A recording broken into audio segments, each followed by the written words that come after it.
अस्सलामुअलैकुम बच्चों। After school learning के नाम से मैं हूं आपका टीचर मोहम्मद हारून। 9th क्लास के मैथ की एक्सरसाइज 7.1 है और क्वेश्चन नंबर 1 हम हल करना सीख रहे थे। लास्ट टाइम हमने पार्ट नंबर 1 से पार्ट नंबर 5 तक सॉल्व करना सीखा था सवालों को। इस वीडियो में हम क्वेश्चन नंबर 1 के पार्ट नंबर 6 से 10 तक सॉल्व करना सीख। क्वेश्चन नंबर 1 के लास्ट वाले 5 पार्ट्स हैं। इसमें से ये पार्ट नंबर 6, 7 और 10 को मैंने इकट्ठा लिख दिया है।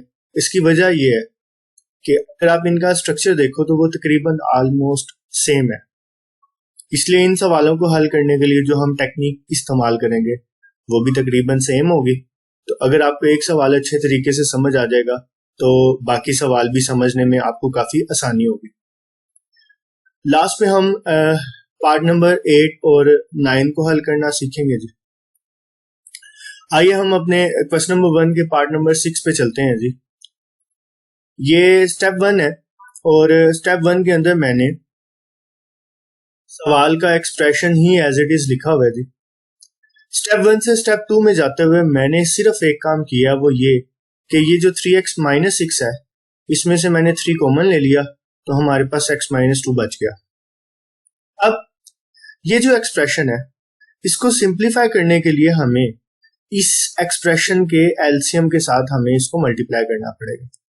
तो इस सवाल के अंदर हमारे लिए आसानी ये है कि ये जो 3 इंटू एक्स माइनस 2 ये वाली टर्म है, हमारा एलसीएम भी यही बनता है।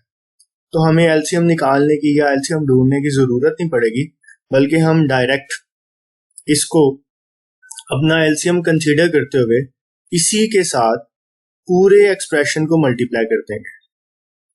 ठीक है जी। अब जब आप एलसीएम के साथ पूरे एक्सप्रेशन को मल्टीप्लाई करते हो तो यहाँ पे कुछ होती है कटिंग, वो मैं आप लोगों की आसानी के लिए आप लोगों के सामने कर देता हूं जी। ये वाला 3 इस वाले 3 से कट गया और ये x - 2 इस वाले x - 2 से खत्म हो गया जी। उसके बाद इस एक्सप्रेशन में ये वाला x - 2 इस वाले x - 2 से कट गया और हमारे पास जो रिमेनिंग टर्म्स हैं उसमें इस वैल्यू में ये x बच गया, वो हमने लिख लिया।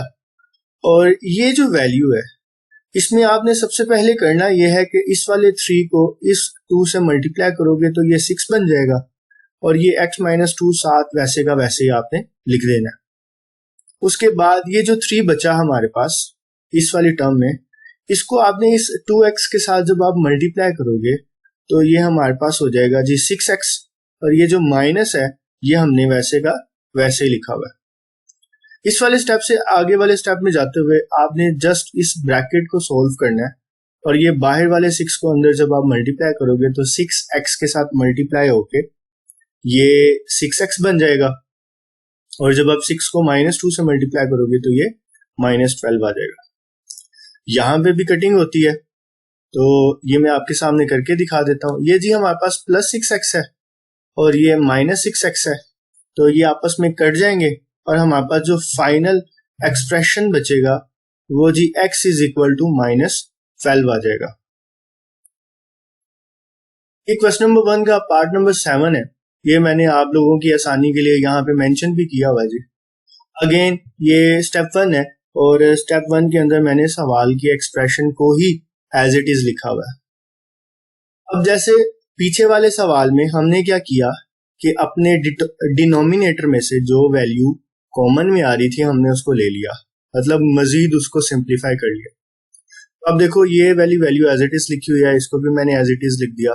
तो स्टेप 1 से स्टेप 2 में जाते हुए मैंने यहाँ पे भी सिर्फ एक काम किया, ये जो 4x + 10 है इस 4x + 10 में से जब आप 2 कॉमन लेते हो तो आपके पास बचेगा 2x + 5 ब्रैकेट के अंदर। ठीक है जी। अब मैंने किया क्या, वैसे तो एलसीएम निकालने का एक प्रॉपर तरीका भी है, लेकिन मैं आपको यहाँ पे एक ट्रिक बताता हूँ जी। आपने इस वाले 3 को इस 2 के साथ मल्टीप्लाई कर देना, तो ये हो जाएगा जी 3 × 2 = 6। और अगर आप गौर करो ये जो 2x+5 है ये इसके अंदर भी है और ये यहाँ पे भी है, तो हमारा एलसीएम क्या बन गया जी, ये जी 6 इंटू 2x+5। ठीक है जी। अब आप लोगों ने इसको याद कैसे करना है, तो उसके लिए मैं आपको बड़ी आसान सी ट्रिक बताता हूँ। आपने करना ये है कि आपने इस 3 को इस 2 से मल्टीप्लाई करके 6 लिख लेना है और उसके साथ आपने ये 2x+5 को एज इट इज लिख लेना है। तो ये जी हमारे पास इस सवाल का भी एलसीएम निकालना बड़ा आसान हो गया। ठीक है जी। तो अगर किसी को नहीं समझ आएगी तो वो मैं उसको और भी मेथड हैं एलसीएम निकालने के, तो वो मुझे बताए तो मैं आप लोगों की रहनुमाई कर दूंगा जी। आगे चलते हैं जी। अगेन वही पुराने वाला काम जो हमने पीछे वाले सवाल में किया था, एलसीएम के साथ अपने पूरे एक्सप्रेशन को हमने मल्टीप्लाई कर देना है। तो हमने इसको भी 6 इंटू 2x+5 से मल्टीप्लाई कर दिया, 2/3 को भी कर दिया और ये 5/2 इंटू 2x+5 को भी हमने एलसीएम के साथ मल्टीप्लाई कर दिया। अगेन यहां पे कटिंग हो रही है, तो ये 2x+5 इस 2x+5 के साथ कट जाएगा, 3 1 जा 3 और 3 2 जा 6। हम इसको जरा प्रॉपर करके लिख लेते हैं जी। और यहाँ पे सबसे पहले हम इस 2 की कटिंग कर लेते हैं इस 6 के साथ, 2 3 जा 6 होता है जी। और ये जो 2x+5 है ये इस 2x+5 के साथ कट जाएगा जी। बाकी हमारे पास जो वैल्यू बचती हैं हम उनको आपस में मल्टीप्लाई कर लेते हैं जी। ये वाला 6 इस 2x के साथ मल्टीप्लाई हो रहा है, 6 2 जा 12, तो ये 12x हो जाएगा। ये जो टर्म है ये वाली, इसमें आपने सबसे पहले इस वाले 2 को इस वाले 2 से मल्टीप्लाई करके 2 2 जा 4 लिख लिया और ये जो 2x+5 है ये वैसे का वैसे आ जाएगा। यहाँ पे ये सिर्फ 3 बचेगा और ये 5 बचेगा, तो जब आप 3 को 5 से मल्टीप्लाई करोगे तो ये 15 बन जाएगा और ये जो माइनस का साइन है ये हमारा वैसे का वैसे आ गया। अब इस वाले स्टेप से इस वाले स्टेप में जाते हुए सिर्फ एक काम किया कि ये बाहर वाले 4 को ये अंदर ब्रैकेट के अंदर 2x+5 के साथ मल्टीप्लाई कर लिया, तो 4 2 जा 8 होता है, तो ये 8x बन जाएगा और 4 5 जा 20 होता है, तो ये 20 हो जाएगा। अब 20 में से जब हम 15 को माइनस करते हैं, इन दोनों को जब हम सॉल्व करेंगे तो जब हम 20 में से 15 को माइनस करेंगे तो 5 आ जाएगा। ये जो 8x है ये राइट साइड पे प्लस हो रहा है, जब आप इसको लेफ्ट साइड पे लेके जाओगे तो ये माइनस हो जाएगा और जब आप 12x में से 8x को माइनस करोगे तो हमारे पास 4x रह जाएगा। ये 4x के साथ मल्टीप्लाई हो रहा है, 5 के नीचे आके डिवाइड हो जाएगा, तो आपके पास x का आंसर आ जाएगा 5/4। ये जी क्वेश्चन नंबर 1 का पार्ट नंबर 10 है और ये भी बिल्कुल जैसे हमने पहले 2 सवाल किए हैं इससे पहले बिल्कुल उसी तरीके से हल होगा, सेम वही वाली लॉजिक लगेगी। बस यहाँ पे थोड़ा सा फर्क आएगा। वो फर्क क्या है कि पहले 2 सवालों में सिर्फ एक वैल्यू में से हम कॉमन लेते थे, यहाँ पे हम इस वैल्यू में से भी कॉमन लेंगे और इस वाली वैल्यू में से भी कॉमन लेंगे। तो स्टेप 1 में मैंने सवाल का ही एक्सप्रेशन दोबारा लिखा हुआ है जी। स्टेप 1 से स्टेप 2 में जाते हुए मैंने क्या किया, 3x+6 में से 3 कॉमन ले लिया, तो हमारे पास x+2 बच गया। ये 1/6 वैसे का वैसे लिखा हुआ है और ये जो -1/2x+4 है इसमें 2x+4 में से जब आप 2 कॉमन लेते हो तो आपके पास x+2 रह जाएगा। ठीक है जी। अब यहाँ पे एलसीएम बनता है हमारे पास 6 इंटू x+2। ठीक है। अब यहाँ पे अगर आप मतलब ट्रिक क्या है, एलसीएम मतलब कैसे आपको पता चलेगा। देखो भाई ये वाला जो 3 है ये जब आप इस वाले 2 से मल्टीप्लाई करोगे तो ये बन जाएगा जी 6। ठीक है जी। ये 6 आपके पास ऑलरेडी है और ये x+2 है, ये x+2 है।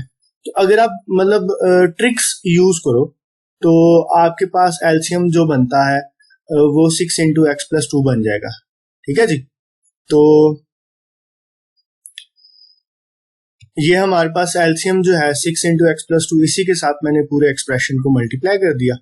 अब यहाँ पे जी कटिंग हो रही है तो हम कटिंग कर लेते हैं। सबसे पहले ये 3 की कटिंग करते हैं, 3 2 जा 6, ये x+2 इस x+2 से कट जाएगा, ये वाला 6 इस 6 के साथ कट जाएगा और ये x+2 इस x+2 से कट गया, 2 1 2 और ये 2 को जब आप इस 6 के साथ कटिंग करोगे तो ये 3 आ जाएगा। अब जो रिमेनिंग टर्म्स हैं आप उनको आपस में मल्टीप्लाई कर लो, ये वाला 2 इस वाले 2 से मल्टीप्लाई होगा तो 4 हो जाएगा। यहाँ पे सिर्फ ये x+2 बचा जो कि 1 के साथ मल्टीप्लाई हो रहा है और वो x+2 ही आएगा, क्योंकि 1 के साथ किसी भी चीज को मल्टीप्लाई करो कोई फर्क नहीं पड़ता। ये 3 को 1 से मल्टीप्लाई किया तो ये 3 आ गया और ये जो माइनस है ये वाला साइन वैसे का वैसे आ गया। अब उसके बाद मैंने क्या किया, ये 3 इधर माइनस हो रहा है इस वाली साइड पे और ये जब इस वाली साइड पे जाएगा तो ये प्लस हो जाएगा, 2 इस वाली साइड पे प्लस हो रहा है, इक्वल के दूसरी साइड पे जाएगा तो माइनस हो जाएगा। 4 + 3 7 होता है, 7 में से 2 को माइनस करो तो x = 5 हमारे पास आंसर आ जाएगा। ये है जी क्वेश्चन नंबर 9, क्वेश्चन नंबर 1 का पार्ट नंबर 9 है जी। और स्टेप 1 में सवाल का एक्सप्रेशन एज इट इज लिखा हुआ है। स्टेप 1 से स्टेप 2 में जाते हुए मैंने सिर्फ एक काम किया है, ये जो टर्म है 1/x+1 ये इस साइड पे माइनस हो रही है, जब आप इसको दूसरी साइड पे लेके आओगे तो ये प्लस हो जाएगी। ठीक है जी। अब चूंकि इन दोनों टर्म्स के नीचे x+1 आ रहा है जो कि सेम है तो ये एलसीएम बन जाएगा और ऊपर वाला 1 एज इट इज हमारे पास आ जाएगा। तो जब आप इसको सोल्व करते हो तो नीचे वाली value as it is LCM बन गई और ऊपर वाली वैल्यू भी हमारे पास एज इट इज आ जाएगी। तो ये 1 + 1 = 2 हो जाएगा। तो हमारे पास ये फाइनल एक्सप्रेशन बनेगा 2/x⁻2 - 1 इक्वल है 2/x+1। अब मैथ में x⁻2 - 1 जो है वो x+1 x - 1 के इक्वल होता है। एक बात आप लोगों ने 9th क्लास के मैथ में याद रखनी है, आपको जहां पे भी x⁻2 - 1 नजर आए आपने उसको इस वाली शक्ल में लिख लेना है, आपका सवाल ऑटोमेटिकली हल हो जाएगा। ठीक है जी। अब यहां पे मैंने क्या काम किया कि इस वाले 2 को 2 1 2 2 1 2 इसके साथ कटिंग कर दी, इस वाले x+1 की इस वाले x+1 के साथ कटिंग कर दी, हमारे पास बच गया 1/x - 1 और ये वाला 1। ठीक है जी। अब ये जो x - 1 है ये जब इस 1 के साथ जाके होगा मल्टीप्लाई तो हमारे पास ये x - 1 एज इट इज आ जाएगा। ये 1 इधर माइनस हो रहा है, इक्वल के इस वाली साइड पे आएगा तो प्लस हो जाएगा। 1 + 1 = 2 होता है तो हमारे पास x = 2 आंसर आ जाएगा। ये क्वेश्चन नंबर 1 का पार्ट नंबर 8 है। इसको हल करने के 2-3 तरीके हैं। मुझे ये वाला मेथड सबसे आसान लगा है तो इसलिए मैंने आपके सामने ये लिख दिया जी। अगर आपको इसकी ना समझ आए तो आप मेरे से दोबारा भी पूछ सकते हैं। अगर आपको कोई और मेथड अगर आपको लगता है कि ये मेथड थोड़ा सा मुश्किल है तो आप मुझे कमेंट सेक्शन में जो दूसरा मेथड है उसकी रिक्वेस्ट कर सकते हैं, तो मैं आपको वो उसकी भी वीडियो बना के सेंड कर दूंगा। स्टेप 1 में हमेशा मैं कोशिश करता हूँ जिन सवालों कुछ सवाल ऐसे होते हैं जिनका जब हम सोल्यूशन लिखते हैं तो स्टेप 1 में सवाल का ही एक्सप्रेशन आता है। तो मैंने स्टेप 1 में अगेन वही काम किया हुआ है, सवाल का ही एक्सप्रेशन लिखा हुआ है। स्टेप 1 से स्टेप 2 में जाते हुए मैंने किए 2 काम। ठीक है जी। 2 काम क्या किए, ये 1/3 को मैं ले आया इस वाली साइड पे और ये 2/x - 1 को मैं ले आया इक्वल के इधर वाली साइड पे। ठीक है जी। तो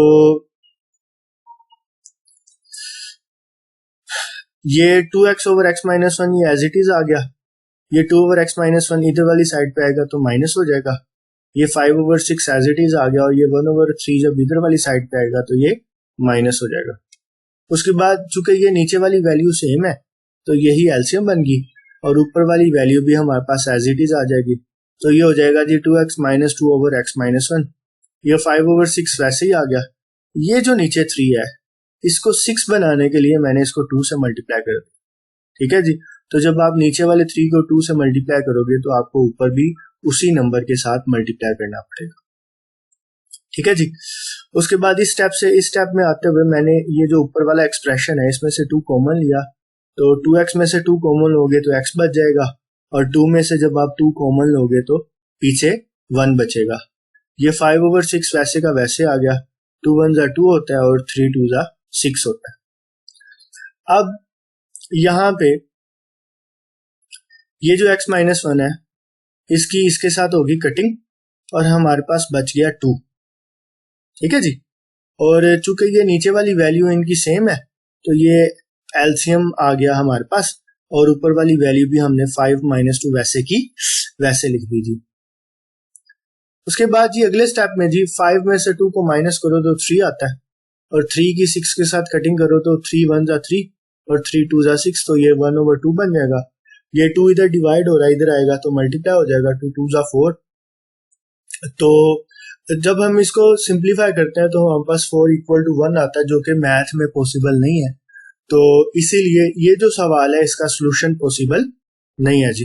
तो हम लास्ट पे लिख देंगे कि सॉल्यूशन इज नॉट पॉसिबल। वैसे भी अगर आप अपने क्वेश्चन नंबर 1 की स्टेटमेंट पढ़ो तो उसमें लिखा हुआ है solve the following linear equations.